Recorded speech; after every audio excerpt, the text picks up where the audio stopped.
we're going to start on Apple TV Plus with a travelogue. It arrived on Friday the 9th of May. It's called Long Way Home. Here's a clip. My name is Ewan McGregor, and for the last 20 years, my best friend Charley, Boorman and I have travelled to some of the farthest corners of the world. Yet we've never properly explored the countries on our own doorstep. So this time, Europe is our playground. And we're doing the journey on vintage, temperamental 50-year-old bikes. Well, it's more than 20 years since actor Ewan McGregor and his friend Charley Boorman, who was a child actor, he was in The Emerald Forest, which his father directed, since they did their first TV travelogue, riding their beloved motorbikes from London to New York.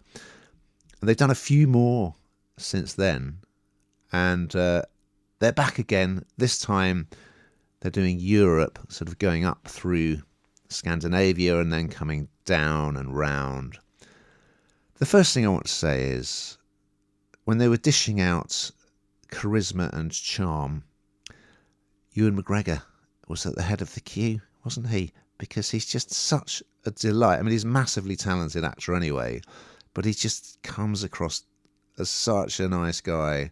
And basically, I'd like to be friends with him, but that's not going to happen. They're both choosing quite vintage bikes for this. So McGregor's on a 1974 Motor Guzzi and Boorman is on a 1973 BMW. I mean, I'm not sure this is for everyone. It probably is for motorbike enthusiasts, but I think there are some diminishing returns in this series, and they certainly seem to be filming just about everything to kind of stretch it out. So in episode 1, like, they film them going to buy their camping equipment. I'm not sure how interesting that is. And they even film them when they're trying to find someone's iPhone that has dropped down behind a kind of bench seat. And you sort of think, I know you want a bit of colour, but really? I don't really think I'll stick with this. I feel like I've seen enough of these to kind of know the drill. But the one thing that did strike me, I mean, poor old Boorman has had 2 horrendous motorbike accidents. The last one, you see some footage of the sort of shape he was in after the last one. He had lots of pins in his legs. He was absolutely, well, almost literally shattered after the last one. So I am amazed that he's still riding motorbikes and going on another of these trips. But I guess, you know, he's an enthusiast. That's his passion, so fair enough. But yeah, I certainly was worried in case anything else happens. But anyway, despite all of that, it's just lovely to see Ewan McGregor farsing about, being with his partner and his kids, and talking about his motorbikes and getting his bike all kind of done up for the trip. So yeah, mixed bag for me, this one. I mean, I like them, and I don't mind a road trip.